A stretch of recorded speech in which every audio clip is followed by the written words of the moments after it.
Dawn breaks over southern England.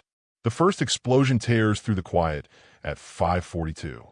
For a moment, everyone on the ground thinks it's just another Luftwaffe raid gone right for the Germans and wrong for the Royal Air Force. Fighters burning before their wheels ever leave the tarmac. Then another blast.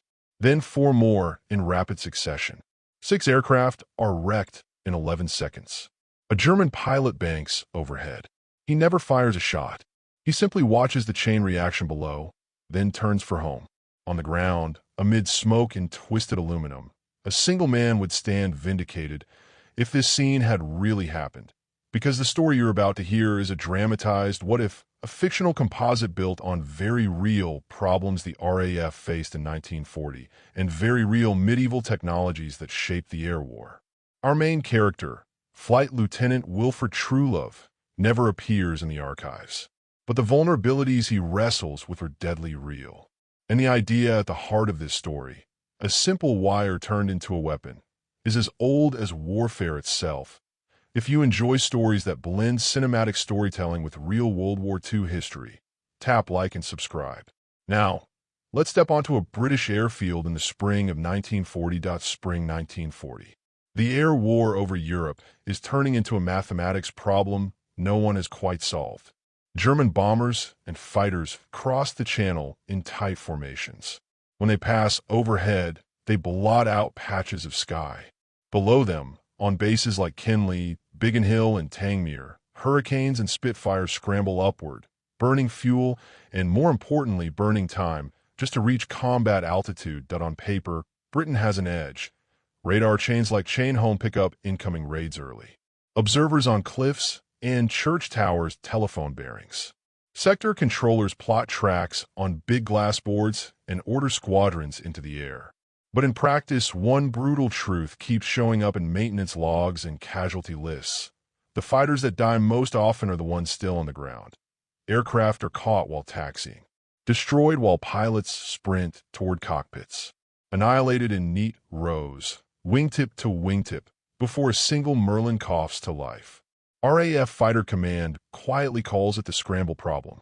Between the moment the alarm bell rings and the moment a fighter reaches a useful altitude, there's a deadly window measured in minutes. The Luftwaffe learns to hunt in that gap.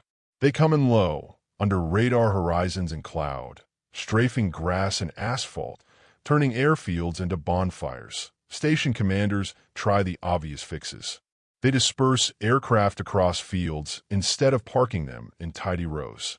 They build blast pens, U-shaped banks of earth and sandbags to shelter single fighters. They hide aircraft under camouflage netting. It helps. But blast pens and concrete revetments take weeks to build and require heavy equipment many stations don't have. Meanwhile, the Luftwaffe adjusts faster than British shovels can dig. Fighter sweeps run ahead of bomber streams, tasked explicitly with smashing runways and parked aircraft. Engineers propose more big solutions: hardened concrete shelters, buried fuel lines, faster startup drills, heavier anti-aircraft guns. All logical, all slow, all expensive, and always time is the enemy. Time to build, time to scramble, time that ground crews and pilots too often don't have. In our story, a name quietly surfaces in a maintenance log at RAF Kenley, a major sector airfield south of London. Flight Lieutenant Wilfred Truelove. Truelove is not a pilot. He doesn't sit in planning conferences. He isn't quoted in official histories. He's a fictional stand-in for an entire class of real people the war depended on. The technical officers and ground crews who kept machines flying with 3 tools and a length of wired in this dramatization. Truelove grew up under the shadow of Canterbury Cathedral, where his father repaired clocks, escapements, counterweights, springs, the logic of energy stored and released. By 14, he could disassemble a watch movement blindfolded. By 16, he was apprenticing with an automotive engineer in Maidstone, learning how combustion engines turned fuel into motion. When he joined the RAF in 1936, it wasn't as aircrew. The service needed men who understood metal fatigue, hydraulics, fuel systems, and how to coax life back into a damaged engine with salvage parts. At Kenley, Our true love becomes the quiet expert pilots seek when something just feels off, but the manual has no diagram for it. He can listen to a Merlin and hear a failing magneto. He can pluck a control cable and know it will snap within 2 more sorties. And in the spring of 1940, what he watches night after night and raid after raid is waste. Fighters destroyed, not in dogfights, but in the 30 seconds between ignition and takeoff. Pilots killed before their wheels ever leave the ground. Germany can replace bombers faster than Britain can replace trained fighter pilots and airframes. Every hurricane lost on the ground is one more tick in an equation that points toward defeat. True love starts walking the perimeter of the airfield after shift. He studies the approach angles. He traces with his eyes the familiar pattern of low-level German attacks, weaving in just above the tree line, using the morning sun as cover, then flattening out to scythe bullets across the grass and tarmac. Here's where we step from documented history into imaginative reconstruction. Real RAF documents from the time show engineers and commanders wrestling with exactly these issues. They talk about dispersal schemes to spread aircraft out, camouflage to hide them from recon, belts of AA guns and light machine guns to deter strafers, and even the use of barrage balloons with long, steel cables to force enemy aircraft to higher, more vulnerable altitudes over cities and ports. We have proof that Britain was not afraid to use literal wire as a weapon against aircraft. Our fictional true love, with a clockmaker's instincts, asks a simple question as he paces that perimeter. What stops motion most efficiently when you don't have armor or more guns? The answer he keeps circling back to is as old as siege warfare: tension and inertia, a barrier that turns speed into catastrophe. At a sector conference elsewhere, a real group captain from Tangmere once summarized the situation in 8 words: "We lose more aircraft on the ground than aloft." In the historical record, no single genius stands up with a perfect answer. In our story, true love is not at that conference. He's at Kenley with a pencil and a scrap of paper from a maintenance checklist. His proposal is not elegant. It is not modern. It looks more like something from a medieval siege manual than from the age of radar and monoplanes. On Tuesday morning, he brings a rough drawing to his commanding officer, Wing Commander Thomas "Tommy" Brickman, another fictional but plausible figure based on the hard-pressed sector leaders who commanded airfields like Kenley. Brickman studies the drawing in silence. Then he looks up. "Are you serious, true love?" "Yes, sir." "You realize how this looks?" "I do, sir. But the physics don't care what it looks like." The drawing shows a grid of steel cables stretched across a section of the airfield. Each cable is anchored to buried concrete blocks and tensioned with heavy springs salvaged from trucks or machinery.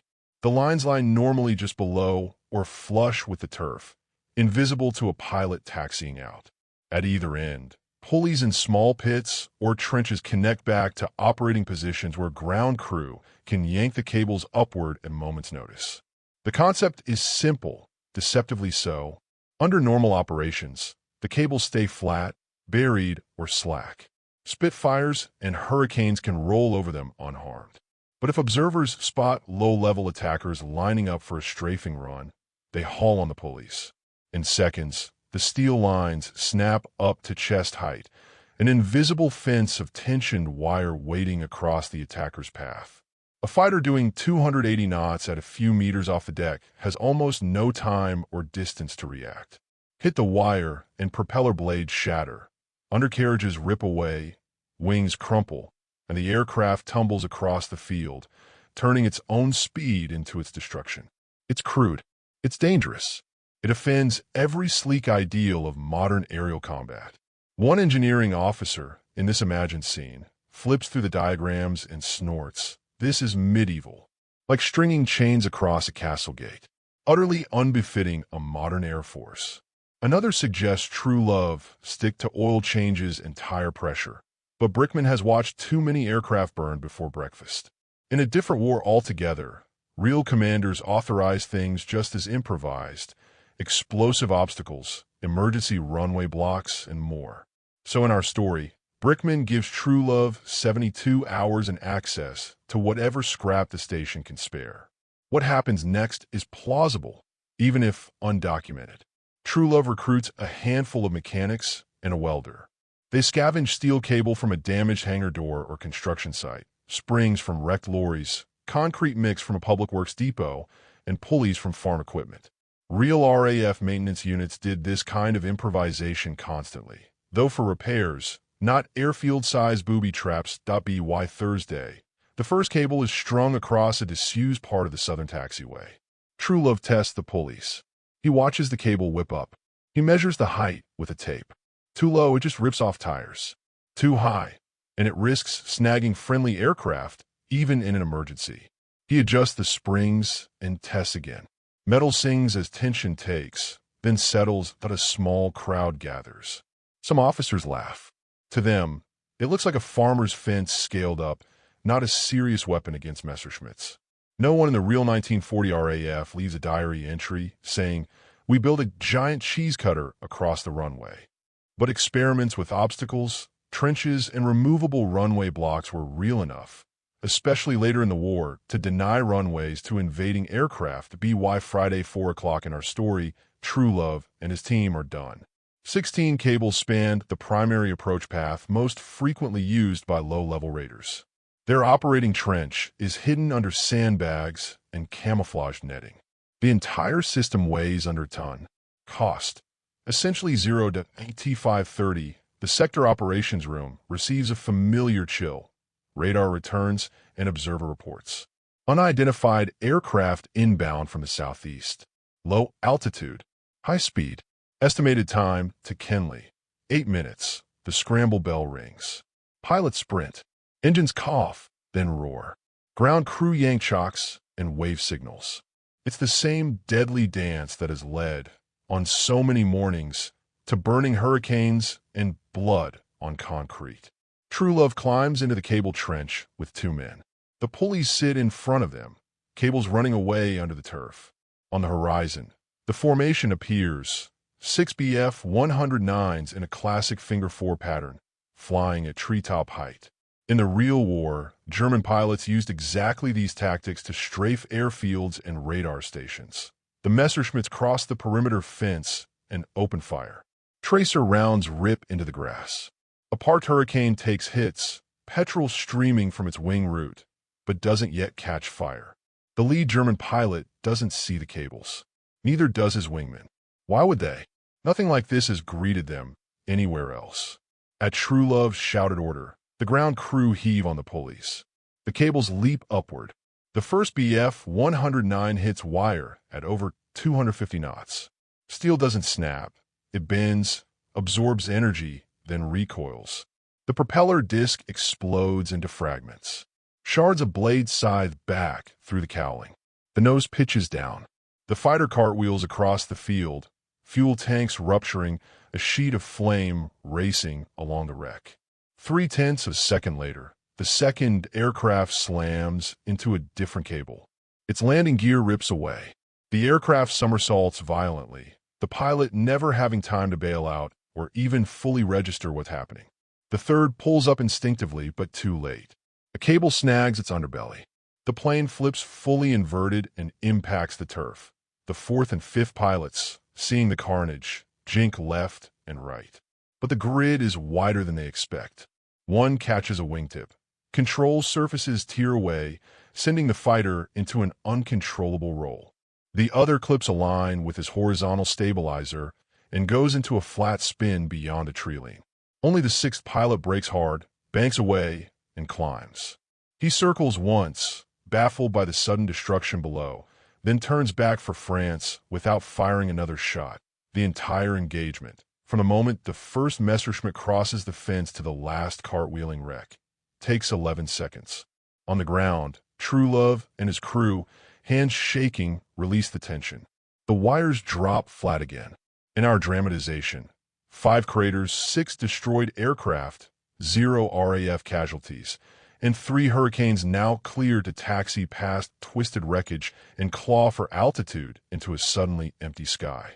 In real history, Kenley and other bases suffered devastating low-level attacks, especially during the Battle of Britain. Many fighters were destroyed on the ground. No archival report describes a wire trap saving the day like this. But the scene captures in a single cinematic moment the real desperation to find any way to survive that deadly scramble window. In the story, Wing Commander Brickman walks the crash sites with a notebook.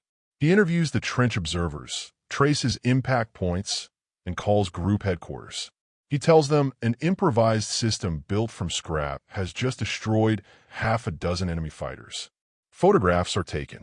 A technical team arrives from Farnborough.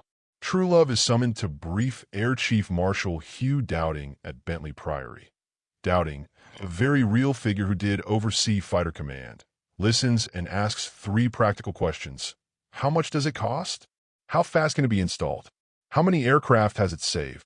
In the imagined conversation, Truelove's answers are simple. Almost nothing, sir. A couple of days. 6 so far. Possibly more if it changes German tactics. In reality, Dowding approved all kinds of dispersal and defense measures, but nothing like this appears in his papers. Still, his focus on cost, speed, and results would have been exactly right. In our scenario, he signs off on a limited trial. A dozen forward airfields get cable systems adapted to their own terrain. Pulleys buried in drainage ditches, cables hidden along hedgerows, anchor points disguised as haystacks. Luftwaffe reconnaissance starts noticing odd patterns near some runways. Pilots report strange traps and obstacles. German planners order fighters to avoid ultra-low, strafing runs on certain bases, or to attack from higher altitude. Being forced up, even by a few dozen meters, makes bombs and cannon fire less accurate. And every few seconds more that Hurricanes and Spitfires have to get off the ground before bullets arrive means more of them survive. In our fictional ledger, the scramble problem doesn't disappear, but its lethality drops sharply at airfields with Truelove's medieval cables. Now let's step back out of the story for a moment. There is no solid archival evidence that the RAF ever strung airfield-spanning, quick-raise cable traps exactly like this in 1940. There is no Flight Lieutenant Wilfred Truelove in the official list credited with such a device. What there is, however, is a wealth of real, related practice. Britain deployed thousands of barrage balloons, especially over cities and key installations. Their steel cables were lethal to low-flying aircraft and forced German pilots higher, making them easier targets for AA guns and fighters. Airfields and potential landing sites were equipped with removable poles, trenches, and other obstructions, designed to be raised quickly to prevent enemy gliders or aircraft landing during an invasion scare. Real RAF fighter stations built blast walls, earth revetments, and complex dispersal plans to minimize losses from bombing and strafing. On aircraft carriers and later on some land bases, barrier nets and arresting wires were used to stop aircraft during landing overruns or emergencies. Very different purpose from our story, but based on the same idea, using tension wire to turn motion into a controlled stop.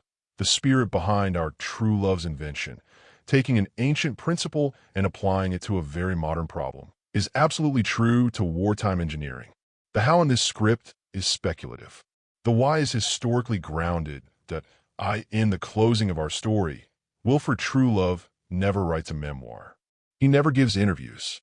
He retires after the war, opens a small engineering shop, and dies quietly, his wartime diagrams discovered only in a toolbox.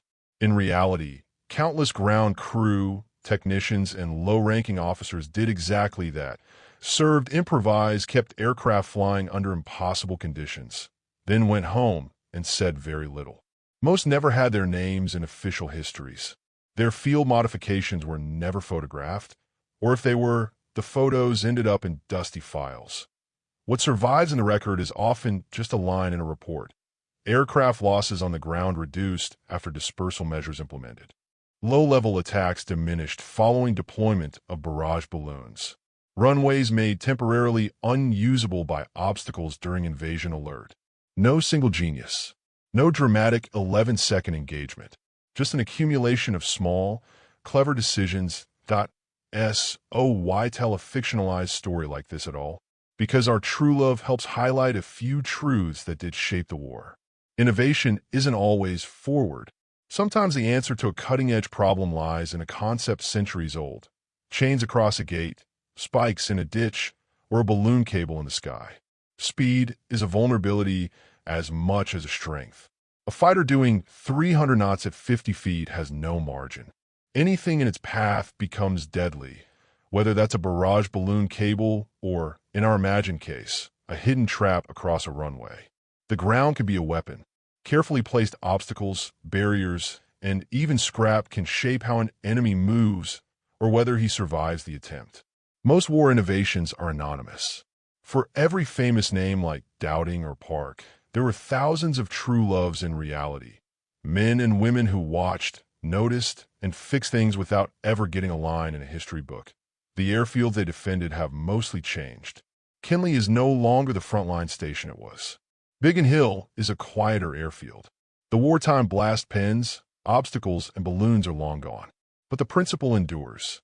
You can see it in the arresting nets that stop jets from skidding off carrier decks, in the design of modern runways with built-in arrestor systems, and in the continued use of simple, mechanical solutions alongside computers and precision weapons.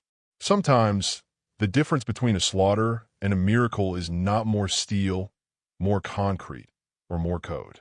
It's knowing where to put the wire. If you'd like more stories that dramatize real World War II problems, and then step back to show you what really happened, hit like, subscribe, and let me know in the comments which forgotten corner of history you want to explore next.